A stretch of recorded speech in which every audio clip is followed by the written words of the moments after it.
And if you weren't already laughing at some of the footage I forwarded, man, Russia is totally laughing at the United States because, of course, they were glad to take those bases from the United States, and they were like, hey, thanks for the Coca-Cola. Hope you enjoyed it. You know, fucking goddamn harboring terrorists for so long, and then Russia took control of them bases. You see, the United States is an embarrassment, just like this is. U.S. brokered ceasefire in Syria already shattered by new Turkish airstrikes. Come on, man. You know what a safe zone is. It means that they can safely harbor their terrorists, you know, eh? You know, because that's what America's doing, is moving the Daesh terrorists into Iraq during the ceasefire. In an entirely unsurprising development, it only took hours for Turkey to break the U.S. brokered deal for a 5-day ceasefire in northern Syria.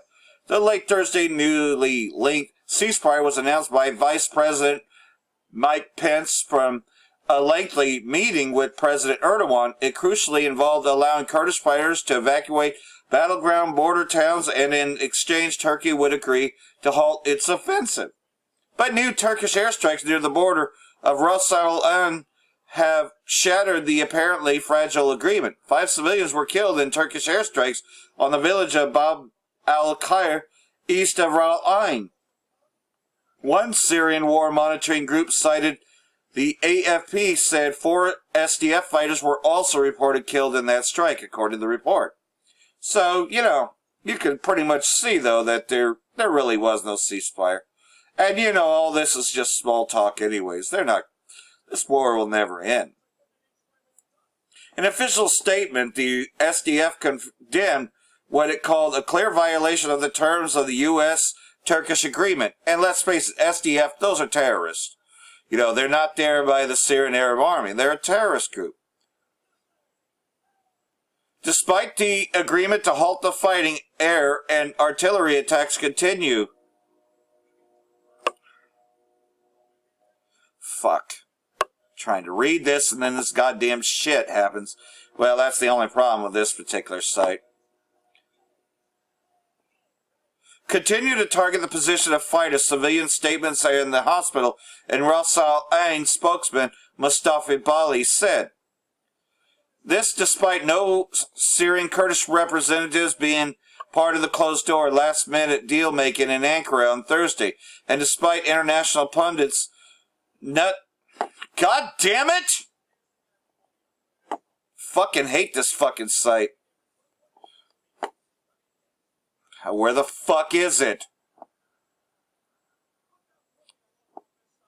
Nothing, neither Washington nor the U.S.-backed Syrian Kurds received anything significant in their favor. Indeed, Turkish official in the immediate aftermath of the deal had boasted to Middle East Eye, "We got exactly what we wanted out of the meeting." An AFP described some of the circumstances of the alleged ceasefire violation as follows.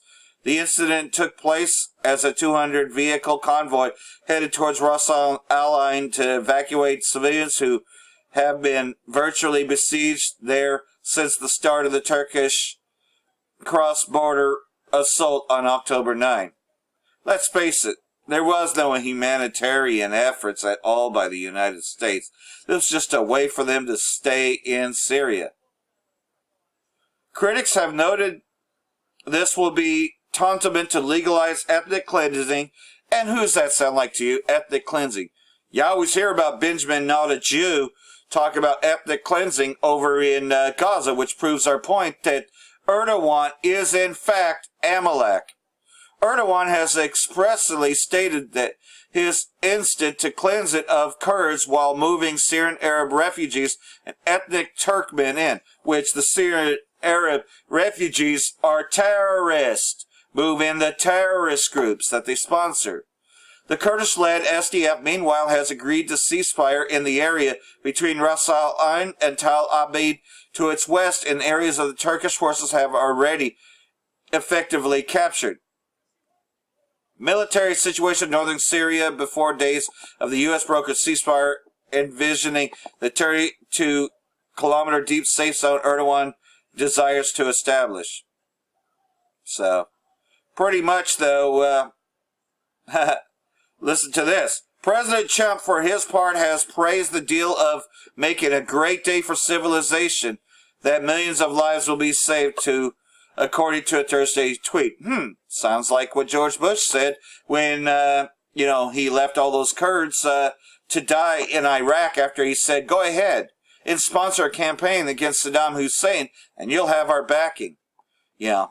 Let's face it, any deal with Esau is a deal in hell because of the fact that hell is a condition, and for sure, hell has been raised because they made a deal with the devil himself, Esau. More on this. Turkish airstrikes kill civilians. Sporadic clashes continue in northeast Syria despite ceasefire. So it's a joke. And you and I both know that ceasefires have always been a joke anyways. Turkish airstrikes kill at least 5 civilians while sporadic clashes continue with Kurdish forces despite a ceasefire agreed between Ankara and Washington in northeast Syria. You know why it's a joke? How many times did our people make a treaty with Esau and he broke it? Just look at the history of this piece of shit called America. Every fucking time. So you don't make deals with this goddamn devil anyways. Machine gun fire and shelling could be heard while smoke arose from one part of the town, Reuters reported on Friday. Probable casualties and damage resulting from the clashes in the town have yet to be confirmed. The civilians were killed following Turkish airstrikes on Bab al-Khar, which lies east of Ras al-Ain, according to Ramal Abdul Rahman, head of the so-called Syrian Observatory for Human Rights. The reports come only 13 hours after Turkey agreed to pause the assault for 5 days, allowing Kurdish fighters to withdraw from a determined safe zone north of Syria. So, you know as well as I do that Amalek, Esau, Edom, they always break any ceasefire agreements anyways. You can't believe anything this devil tells you. And let's face it, especially if the United States is involved with it, man, you can just best believe it's nothing but lies. And America's just simply run out of lies. Nobody believes America anymore. U.S. President Pence told reporters on Thursday that Ankara's insurgent will be halted entirely on completion of the withdrawal of the fighters. Certain details regarding the withdrawal, however, appeared to be disputed between the parties to the agreement. Well, let's face it, there is no ceasefire. And this just leads to World War III. But wait, there's more. Remember what I was saying earlier? U.S. transferring Daesh terrorists to Iraq from Syria. Report. So here they are, getting a safe escort. U.S. President Trump's decision to pull American terrorists out of Syria seemed to be linked to the escape of the Daesh terrorists from jails in the north of the Arab country, which can result in the regrouping of the notorious Takfiri terrorist outfit, a media report says. Fears are growing that thousands of Daesh terrorists may escape from Syrian jails as Kurdish prison guards are reportedly leaving their posts to gear up for fighting back the Turkish military that has started an operation against Kurds in northeastern Syria. So you see what this is really about. The Kurds were actually the ones holding these terrorists, but the United States made a deal with Turkey so that way the terrorists could be freed. That's what it's about. Let's free these terrorists so that way we can go back to Syria later. Yeah, let's regroup in Iraq and we'll just bombard Syria later. Fears the operation stated following the Trump decision that was widely seen as a go-ahead to Turkish President Erdogan for the beginning of Operation Peace Screen. Excerpts have told Sputnik Arabic that a big question mark hung over the pullout, as Washington was fully aware of the huge number of Daesh terrorists held in prison under the authority of the Syrian Democratic Forces in northern Syria. So there you go.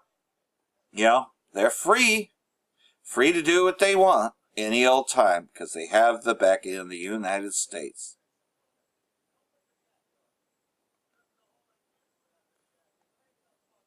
America's very good at protecting their terrorist groups. That's what it's always been about.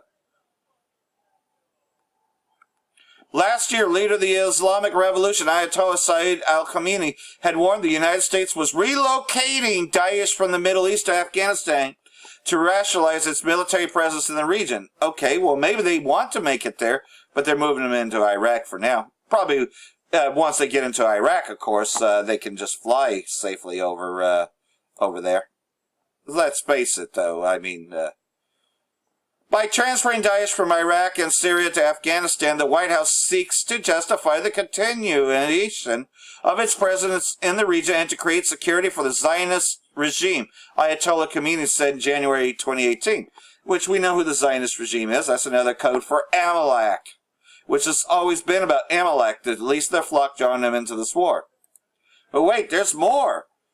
Fake book actively helping chump spread lies and misinformation, Elizabeth Warren, And this is probably more about the, stupid elections saying Russian interference, Because let's face it, though, this whole thing is nothing but a dog and pony show. But I have a sense of humor.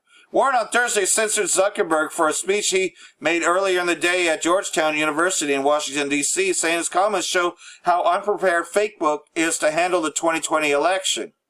So remember, Facebook, man, no personal objectives. You can't even objectively say, well, I don't like Trump because, he said that he was pulling out of Syria, then he goes and attacks Syria over a false flag. No, you can't say shit like that on Facebook.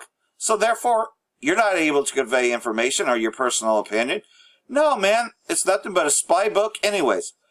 Facebook had a policy that didn't permit misinformation in any ads. Everything about Esau's misinformation. That's what your news is, disinformation news. Facebook built relationships with independent fact checkers. Right. Sure. Just like Sandy Hoax was supposed to be real, right? Even though those were bad crisis actors. Yeah. Wait, breaking news. Mark Zuckerberg and Facebook just endorsed Donald Trump for re-election. Oh, no wonder why. You see what I'm saying? Yeah, and this is just a dog and pony show. Nobody really wins these elections. It's whoever they've selected. Presidents are selected, not elected. Now on to other things, and then I'll come back with some scriptures.